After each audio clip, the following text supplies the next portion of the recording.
Welcome to Track Attack. Today we're going to find out which one of these cars serves best as a double-duty track toy and daily driver. We have the 455 horsepower Camaro versus the 306 horsepower Civic Type R. For about $40,000, which one of these cars is going to be the better option? Today we're going to find out. This is Track Attack.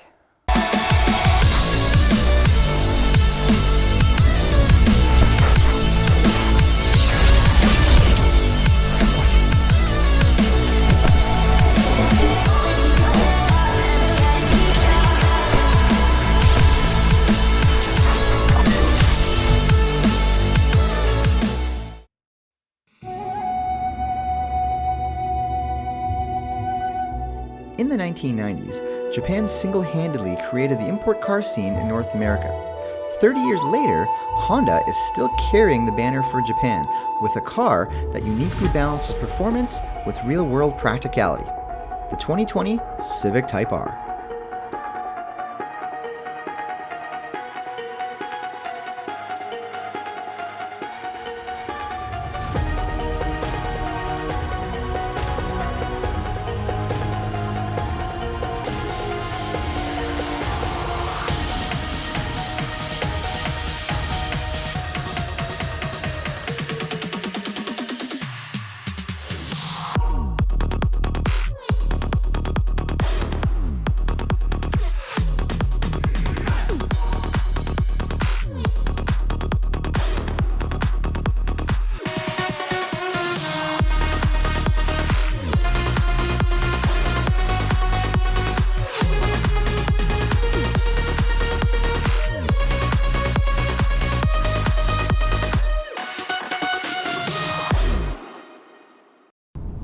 The Honda Civic is really a strange car when you think about it.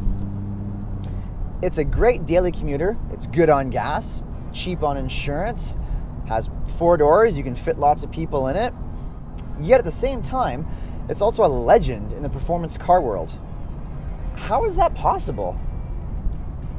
Well, the answer really lies in the Honda Civic model lineup. If you think about it, you can get a very bare bones base model in the high 20s, low 30s that will be a great car to get you to work and do all those things we mentioned. Then on the other end of the spectrum, you have this car, which sits in the mid $40,000 range, which is quite a bit more than the base car, but then you get a Type R. Now the Type R badge carries a lot of history and prestige, especially amongst Honda owners, but rightly so. Type R cars have been punching above their weight class for quite a long time now, and doing so very successfully. The Integra Type R, when it first came out, was a prime example of this. It was a very light car, made around 200 horsepower, was front-wheel drive as well, which of course is not exactly the ideal powertrain layout for performance setup. Yet, on the track, in the hands of a very talented driver, you could keep up to cars that thing had no business keeping up to. And this car is no different. With a 2-liter 4-cylinder turbo engine, making around 300 horsepower and about 300 pound-feet of torque, good old 6-speed manual transmission, a top-notch LSD in the front so you can really get the power down, since this is still a front-wheel drive car, and it also has a curb weight of around 3,100 pounds. So that actually makes a decent recipe on paper. But that's where the Honda Type R magic happens. Even though on paper this should be a quick car, it's actually a very fast car, around a racetrack at least. Honda definitely worked some magic with the suspension tuning in this car. The way it turns in, the way it rotates, it's just the way you can finesse it through a corner. It's really just a wonder. It's awesome.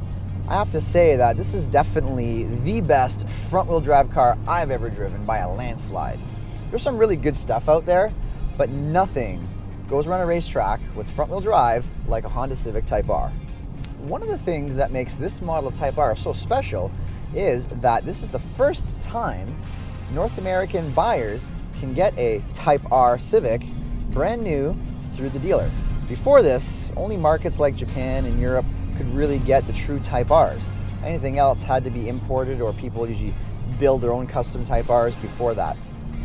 And that really is a shame, because this car is really, really good. Now, one of the really key elements that makes this car so good through the corners is the way it turns. And by that I mean the front turn-in is so immediate, so precise, it just has so much grip on the front end when you huck it into a corner. But the really interesting thing after that is the way the car just rotates and just tracks the lines through the corner after that. It does it unlike almost any other car out there. And this is from the factory setup. Now, usually from the factory, cars are set up to understeer for safety, of course, because correcting understeer is always a much easier thing to do than correcting oversteer. But for some reason, this car doesn't really seem to have understeer. I mean, you can just charge into a corner, turn the wheel, the front tires will bite, and it just goes into the corner. Now, of course, if you give it too much throttle in the middle of a corner, as good as the LSD in this car is, it still is a front wheel drive. So yes, you can make it understeer if you give it too much power exiting. Now that being said, actually brings me to another point. The LSD in this car is just really, really good. You can actually give it quite a bit of throttle leaving a corner, and it just kind of pulls you right out of the corner and maintains your line. It's actually quite impressive. Honda really wanted this car to be a good driver's car, something that you can hop into, really do the right things, and be rewarded. And rewarded not only in good lap times, but in enjoyment.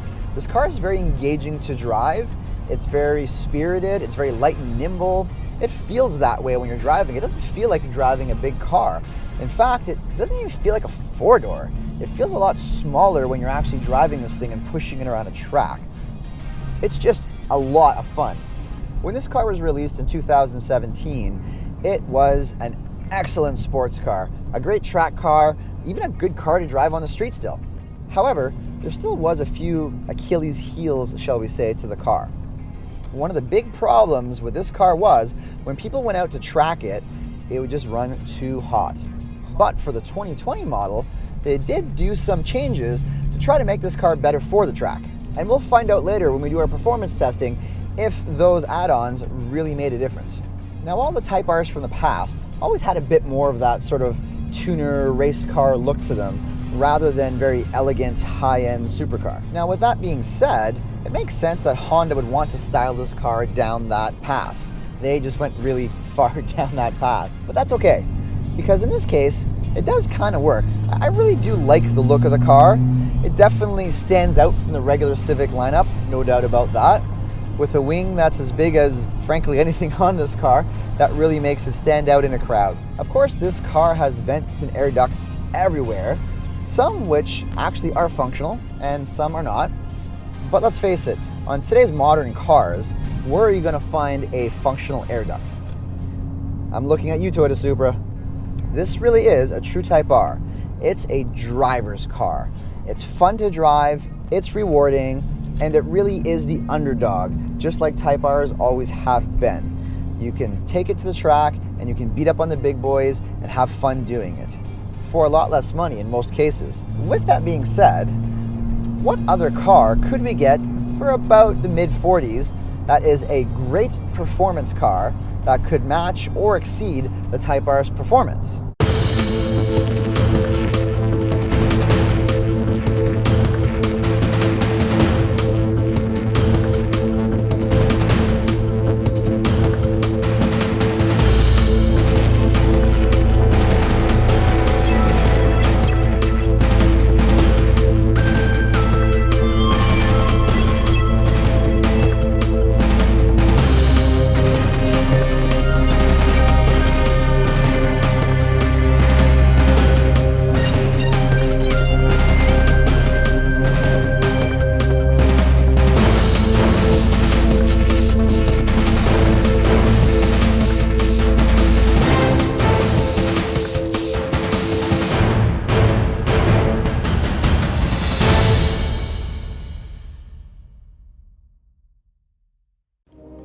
In this episode, we have another Camaro to review and another guest host to review it, Patricia Martyn. Trish is an auto industry specialist and OEM facilitator during the week and car enthusiast and race car driver during the weekends. Trish literally grew up around racing and motorsports, thanks to her father being the race announcer for many major races, including the American Le Mans Series.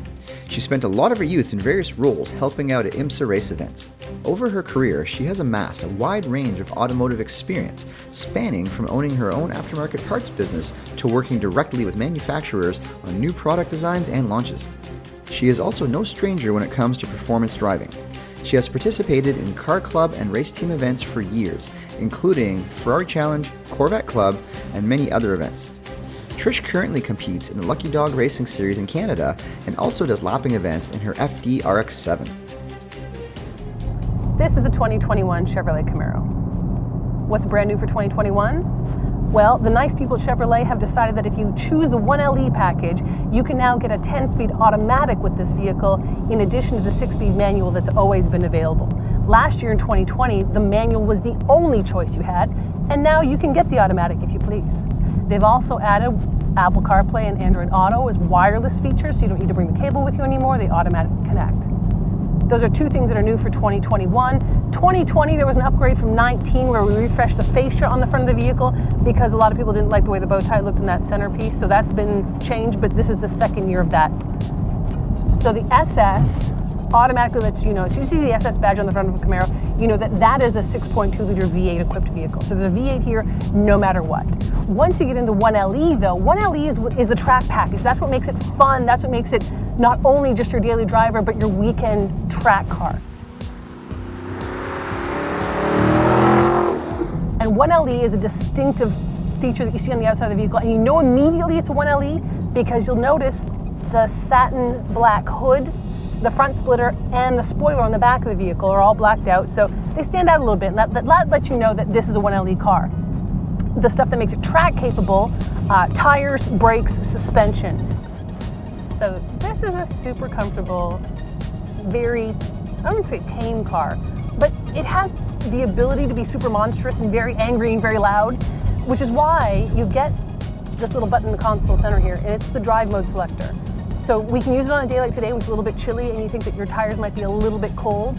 It can mitigate your throttle response and slow you down a little bit as far as the input's concerned so that you don't slip and slide around on ice and snow. But it can also do something that I think is really cool, because if you're like me and you head out to track days and you probably leave your garage super early in the morning before the sun has come up, if you leave it in touring mode, it's nice and quiet. So you can sneak out of your neighborhood and no one will ever know what's happening. But as soon as you get here at Toronto Motorsports Park, you can push the button, put it in either sport or track mode, and it changes a bunch of different driving parameters. So it'll increase your throttle input, it'll stiffen up the suspension because you've got magnetic ride control suspension in your 1LE, and it'll make it, well, an overall more enjoyable driving experience while you're out on the track. Chevrolet's been around for so long. So Camaro started in 1967, and it was a response to another manufacturer building a Ford Mustang, and it was time to catch up. It's been a storied halo car ever since. It's done a lot of really cool things. It's still in the race world pretty heavily. Trans Am racing is coming back to Canada, actually any day now. 2021, the series comes back to Canadian Tire Motorsports Park. So we're going to see a bunch of them out in their race trim again.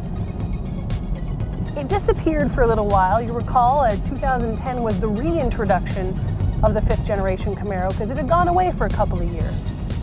And luckily, as the star of a certain Transformers movie, it collected a whole bunch of brand new fans. Because as we all know, this was the new Bumblebee. Sorry, Volkswagen. A lot of times people are like, oh, but the Camaro, the visibility is so small. Let me tell you something. I've been driving this around for a while now. I had a lot of time inside of the C5 too. And I've never struggled to see out the windows. It's fine. It's funny though. This is the problem with Camaros. I love them so much, but every time I get one, I feel like it's that like Jekyll and Hyde sort of syndrome, where I feel like I'm a nice, polite girl on every other day, and then I get inside one of these and I feel just a little bit aggressive, like everyone on the road is a little too slow for me. And that, it's so good. Nothing else makes this sound. And that's why I love them too. At racetracks like this and series around the world, whenever you hear a Chevrolet small block go by, you know what it is. That was always one of my favorite things about American Le Mans racing, or even the Grand Am, the Rolex series. Whenever the Camaro teams came by, you'd hear them before you saw them. And that was super cool. The Honda Civic Type R is super cool. Like, it looks amazing. That color is eye-catching. You can't take your eyes off it. It's beautiful. But for the amount of money you're paying for that car, you're missing 4 cylinders. Like, it's cool, but it's not as capable. Rear-wheel drive is just one of those things where, why do I want the wheels that steer also to be the wheels that pull? It's like it's got to do twice the work, and it doesn't make a ton of sense. And if we're just talking dollars, why wouldn't you get 8 cylinders? Well, we're gonna see what it can do today. Of course, it's a V8. We put in track mode so you can hear it. And yeah, it's fast. So Trish, we are back in the studio. We had a wonderful chance at the track to review these awesome cars. First off, let's start. What did you think of your Camaro SS 1LE? Is it too much to say that I loved it? It is too much, yes. You cannot say that. I liked it very much. Good. How'd you feel about yours? I liked mine very much as well. I gotta say, the Type R actually was a lot of fun. It's definitely in the Honda spirit, great, Type R spirit. It's super fun. It's great on the track. It's a really, really good car on track. But the interesting thing is too, is that's also a really good car. Right. What would you say about yours? I felt the same way. Mine was, it left nothing on the table. I felt super comfortable behind the wheel, doing everything it's supposed to do. It was fast, it was fun, it was spirited. But there are some things it could improve upon. Maybe like a bigger back seat. But I mean, like, who carries passengers? Like, yeah, not necessary. But I mean, everything else about it, no. Like, grip was great, traction was great, overall feel was great. It builds a sense of confidence, and I don't think anybody would be disappointed, honestly. Fair point. Fair point. So it's funny you mentioned the caveat about yours being a great car, but it's front-wheel drive. It's kind of a hard pill to swallow. I mean, I didn't have any issues because I'm rear-wheel drive here, and it's it shows. Okay, so I knew that rear-wheel drive comment was going to come, so yeah, well, I came prepared for that. Fair. So let me get my notes out now. Okay. So no, but again, the Civic Type R is front-wheel drive, which, as we know, isn't exactly the ideal setup for performance driving. I'll give you that point. Okay. However, in true Honda Type R fashion, like, think of the Integra Type R when it first came out, how it always punched way above its weight class, Sure. especially for the time. And the Civic Type R is no different. This car, again, punches way above its weight class. Yes, it's front-wheel drive, but again, Honda does such a good job at getting the power down. The LSD in this is great. The way they balance the suspension, like, everything about this car is set up to still perform so well in spite of it being front-wheel drive. In fact, when this car first came out, I know in the US particularly, it had to be reclassed in a lot of grassroots racing series after its first season because it was just simply too fast for the classes it was put in based on the numbers on paper. So I think that alone speaks volumes about what this car can do. So yes, it's front-wheel drive, and it's not going to have quite the same driving spirit as a rear-wheel drive car will have. Yet, I think today we're still going to find out, though, in terms of performance testing, if your rear-wheel drive, is really going to pay off versus the front-wheel drive. I agree, but that was a lot of words just to be like, these are all the things we had to compromise because we didn't want to make the wheels on the back drive and the wheels on the front steer. It's just a lot of stuff in there. I mean, like, this is tried and true. This is if it ain't broke, don't fix it. Stick to the classic recipe. Mm-hmm. Let's show you what it's got. True. If you're talking about a purpose-built sports car, I agree with you. Okay. However, today we're not talking about purpose-built sports cars, are we? That was last episode with McLarens and Corvettes and They got to do a bit of both. Yes, exactly. So but is it a compromise to have a rear-wheel drive car that does stuff every day? How much groceries can you fit in that versus my car? All the groceries I need for me. So clearly, I must eat more than you then, because I need more space. I don't for know groceries. about that, but I mean, it's just I guess it's a matter of priority. It's how much stuff you need to get, how many people do you need to put in the back, and that's that kind of dividing line where even if you're 100% right and I'm 100% right, at the end of the day, the buyer is going to know. True. Do you need the back seat, or can you live with the sports car? Now, of course, you do mention how the rear-wheel drive does offer a very different driving dynamic, particularly on track when it comes to sporty performance driving. That being said though, the Civic Type R actually shines in that area, which is odd because again, being front wheel drive, you wouldn't expect that. However, the Civic Type R, the way they set it up, even in stock trim, like stock alignment, through the corners, it's just phenomenal. The way it'll rotate, the way it tracks through the corner, and even the way it kind of puts the power down on exit, you know, thanks to, I'm sure, the LSD and the suspension geometry and the way they set the car up. So it does drive, you know, as much as a front wheel drive car can, very much like a rear wheel drive car. You can really balance it with the throttle, you can really finesse it through the corner, you know, so I would say your rear wheel drive doesn't give you a whole lot of edge in this particular point there, Trish. I see what you're saying, and I take your valid point, but then I have to remind you that under the hood here, I have a 6.2 liter V8. So although you have this amazing ability to, like get the back end coming around quickly on a front wheel drive car, I have that same ability, but it's in the right pedal. You might have the bigger engine and you have all that power. However, I don't need it because I have modern turbo technology. So I don't need this giant engine that's going to take up all this space and add all this weight to my car. And we're only going to talk about the difference in weight between the two cars. But the point is, I have turbo. I don't need displacement. You have old school technology. I'm modern in my car. Yeah, but what's the difference between a turbocharged car and a big displacement V8? Well, I've got that power instantly available and you got to spool it all up. But I mean, sometimes you like to wait. I get it. It's fine. Well, if you know how to drive a car on track, Trish, then you don't have to wait for the turbo. You always know when to give it gas. The turbo is ready to go. It's all part of the driving experience. I got you. But I mean, when we're talking about experiences, from the outside of the vehicle, we got a little bit to talk about here as well. There's lots to talk about. Yeah, like these vents. Everything here on my Camaro, all these big open spaces, functional, usable, sucking air in, doing stuff, keeping it cool, being awesome. What is that beside the, it's just an empty black space. Well, this is all 100% functional pieces. Because you have to understand that without these pieces, you wouldn't know it's a Type R. You'd think it's a regular Civic, right? So it adds that race car look. Yes. Like, look at yours, it's kind of boring and boxy. This thing looks like a race car. No, I get it. Yeah, no, because that's what race cars are all about. Looking like a race car, being slow. No, it's not what they're about. Have you ever seen NASCAR? Do those cars, are they plain white?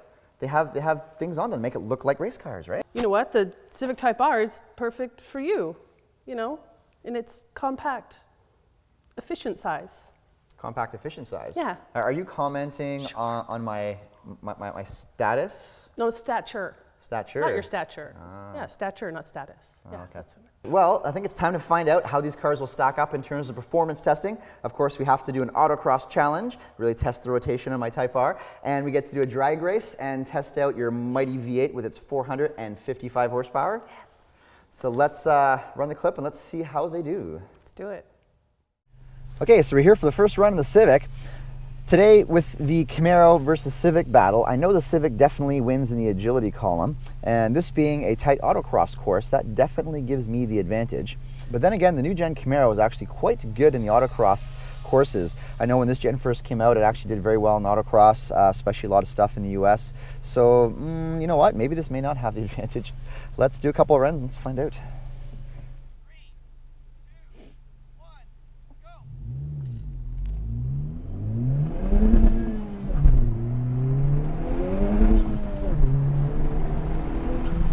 Okay, let's try to be a little smoother this time, carry a little speed through the slalom. Okay, that felt good, that felt good. A little better exit speed that time. Okay, getting a little greedy, gotta make sure I brake early for these gates here. Okay, I'm gonna try second gear in the turnaround because first gear seems like it's got a bit too much torque for the cold pavement.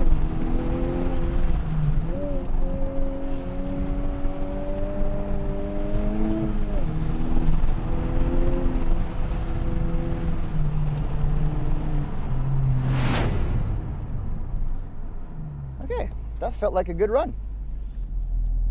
3, 2, 1, I left the windows down this time so I could feel the wind in my hair.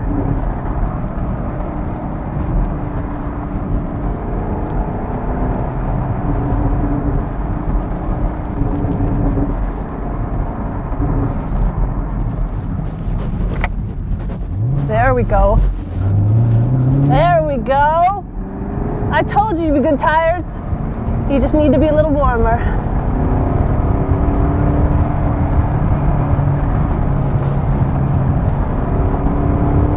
so well. So fit, so tight. Look at you, girl. Woo! Oh, bless my heart. That is fine feeling. Now we're at the real challenge of the day. Can we put down a good time in the autocross course and still pick up some passengers? Obviously, I have the advantage. I have the four-door, so I think I'm going to win this one. Even if Trish can run a faster autocross time, she's going to take so long to load those passengers in the two-door Camaro. Gives me the win. So I think today I am going to be the best dad in the world. I'm going to make sure my kids get to soccer on time.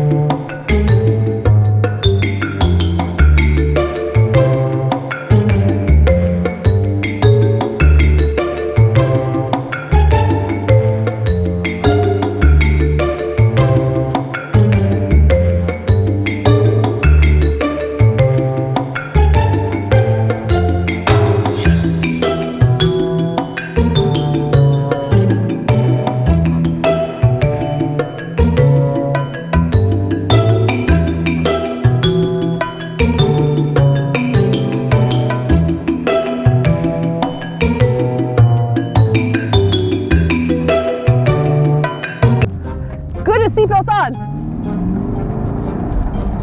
Thank you for traveling Camaro Expressways. Hope your journey has been a pleasant one. Okay, so first drag race here against the Camaro. I'm really hoping that Sonic Blue comes in handy for this race because the Camaro has a lot more power, and off the line the Camaro should be able to get a better launch because it's rear-wheel drive versus my front-wheel drive. So I really think I'm at a disadvantage this time. Oh boy. Good.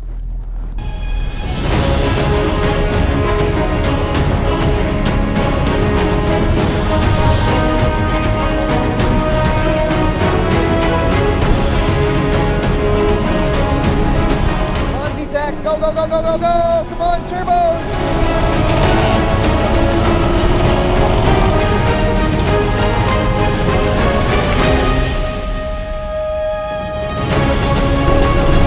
Wow, that was actually a close race. I got a really good launch that time. I think that's what made the difference.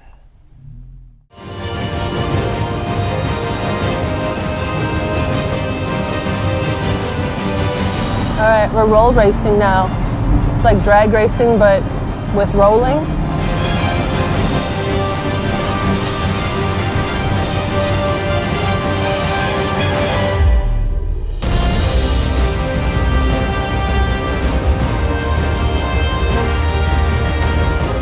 Hammer down.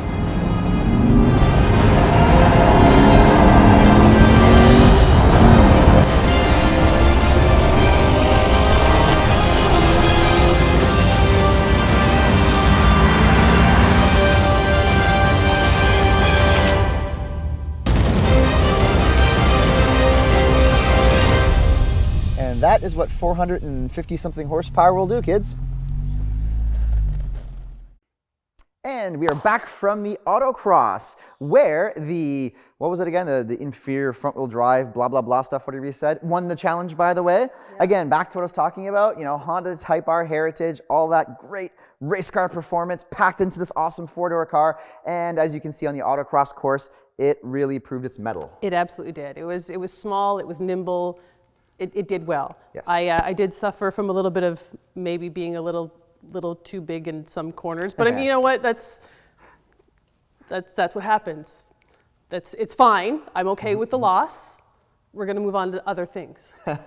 Well, I have to say though, nonetheless, it still was a fairly close match. It was about 2 seconds, I think, difference. And again, yes, I will say our car was a bit bigger, which isn't ideal for autocross. And again, let's face it, it was a fairly even match in the sense that we both do have an autocross background. I know you've done a lot of autocross in the past, so have I. So it definitely came down to, I think, a little more of a car versus car battle this time. And let's face it, my car won. It's true. Yeah. If I'd had like another 2 laps though, I just need to take that last corner a little bit wider, I probably would have been better at it. But you know what? You can't blame the equipment. You have to take responsibility for your actions. So I fully agree with that statement. congratulations. Thank you, thank you. You're welcome. So yes, I will take the victory graciously from the autocross challenge. But I think we also had another challenge with the autocross, didn't we? I think did. earlier on we were talking something about the Civic having extra doors, if I remember correctly. Yeah. So I think that really paid off in that challenge, didn't it? I Well, think there was of course you were better at it. You have extra doors. exactly my point. Because as a daily driver, you need those extra doors. So you can see I got my kids to soccer way before you did. You're right, but it's like I didn't buy the Camaro to work Uber, so I'm okay. Again, single person, no friends. We're good. So at the end of the day, basically, I won is what you're saying. Well, Colin, of course your car won the autocross, let's put up cones in a parking lot challenge. That's easy. I Says brought you. mine to the drag strip. I'm not even really a drag racer, and I won that, no problem. No, your car won that. A drag race is just basically you have Taking horsepower ownership. and you win. Taking ownership. It's never about the equipment, it's about the person behind the wheel. Okay, well, you want to talk about And my drag... 455 horses under the hood. They're friends? Well, man, I do have friends. They're ponies. Well, you want to talk about your 455 friends under your hood. Yes. Let's talk about my 306 friends. I have a lot less horsepower than you do. Friends. And yet, you know what? That was still a very, very close race. And considering I have front-wheel drive and you have rear-wheel drive, so technically speaking, you're supposed to have the advantage off the line. You have the power advantage. And yet, you still didn't win by that much in the drag race. Last time I checked, drag racing really wasn't about how much you won by. It was either you won or you didn't. Why am I sensing a Fast and the Furious quote That's right. coming Living here? my life 10 seconds at a time. 10 seconds, you wish. I know, right? This isn't that fast. A little slower than that. But I mean, not by much. Not by much. Okay, but nonetheless, yes, you did win the drag race. Yeah. And you had to have a lot more horsepower to do it. And you had to have that midlife crisis car to do it. But the point is, yes, you did win the drag race, and I will give you that. So overall, according to my count, I think I have 2 victories to your 1 victory, though. Okay. Do you want to double check that math? Because I won the autocross challenge, I won the autocross passenger challenge, and you won the drag race. So I believe that's 2 to 1. I guess so, but I mean, again, I don't think the second one was really that fair because, again, the doors thing. But I mean, I guess as a concession, yes, you have 2 to 1. Thank you. I'll take that. You're welcome. However, we still have one more challenge, don't we? Yes. So you still have a chance to redeem your car and maybe get one more victory on the road course. So this is where I think you will have the horsepower advantage. You can actually use it a bit more than you could in autocross for sure. Yeah. However, Cayuga still has a very tight technical track, so you can't really get a lot of time with horsepower there, where I think the Civic being lighter and again a little more nimble through the corners might still be able to edge out the Camaro. We'll see. I mean, it is a very cold day. You can't exactly put the power down as well either. So again, you might have the advantage with the power. You might also have the disadvantage with that power. But now it's all up to you. True. It is all up to me. It is in my hands. Maybe I might sandbox a little. But again, we'll see which car is the fastest. I trust you. I know you're gonna do me proud. I know. Well, I think you know me. You throw me behind the wheel of a car, and I simply have Yeah. to pull every ounce out of it. It's in my blood. I can't help it. Hammer down, enjoy it. It's the way I do it. Fair enough. So I guess that being said, let's head out to the road course and let's see which car set the better lap time.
All right, so we're tied 2-2. So how are we going to decide? That's a good question. I mean, when you think about it, both of these cars really, you can't go wrong with in terms of the criteria we're judging them on for this particular episode. Right. If you're going to have one car to do it all and you have about $40,000, $45,000 in your budget to spend, let's face it, you can't really go wrong. They're both great cars. Yes. They both perform good. They both have some practical aspects to them. I think it really comes down more to what you really need. 100%. At the end of the day, it's like if you're looking at a Camaro or a Civic Type R because you have that price that you need to stay within, like you said, they're both great cars. Yeah. It's just a matter of, do you need the back seats? Like, do you have lots of friends that need rides? Do you have friends that have their own cars? There's so many variables going on here, and it's really about your lifestyle, how you live, what you require. Absolutely. Again, if you can get away without the back seats and the 4 doors, this is a really Super great car. cool. If you really need the extra space, you need the back doors. That hatch is huge. Like, It if is. you need to get stuff in and haul around with you, this is a win, absolutely. Yep. So I think it really comes down to the buyer. What do they need? You really can't go wrong. It's just basically your needs are going to dictate which car you get. It's like really, it's so much of everything that we decide on every day, and cars are no different. But for this price bracket, it's going to be more than a flip of a coin, but it's going to be a hard choice. It really is. Yeah, I think it's a tough call. So I think we've determined they're both great choices. Yeah. But the big question is then, which one would you pick? Well, here's the thing. For anybody who knows me, I do a lot of other stuff besides driving cars. And as much as I love a Camaro for everyday stuff, I'm probably going to pick a Civic Type R because A, super cool, super fast. Yep. But that lift back, man, if you roll up to Home Depot and you're trying to put a 2x4 in the back of a Camaro, it's going to be a fun day because people are going to point and laugh. So It's not happening. no, and it's like for my lifestyle, for what I do, honestly, I need a little bit more space. I think that makes perfect sense. I think for my choice, I'm definitely Yeah. going to pick the Camaro. Oh. Unfortunately, my life isn't as exciting as yours. My life literally revolves around cars, and that's it. I don't really have family. I don't have friends. So for me, it makes sense to get the Camaro. I want the extra performance of the track. My life revolves around the track. So we can just trade keys then. We can, literally. So yeah, where did I put those keys, by the way? I think that's in the car, so you can just take it. All right, let's do it then. Do Let's it, switch sweet. cars. Okay, cool. So thank you so much for watching this episode. And this episode also marks the end of season 1. So do stay tuned. Make sure you hit like and subscribe button because we have lots of exciting stuff coming down the pipe for you guys. Like maybe some more cool guest host spots? Actually, yes, we do have lots of other exciting stuff, including some very cool guest hosts, which of course Trish will never be around to see, unfortunately. So she beat me too much today with the autocross and drag racing and stuff, and we don't want that to happen. He'll get over it, don't worry. So again, make sure you hit the like and subscribe button to check out lots of exciting stuff we have coming down the pipe. Lots of great stuff coming up over the winter season. Really exciting stuff for season 2 next summer. And of course, some other big surprises on the way. So thanks so much again, guys. And we will see you at the track.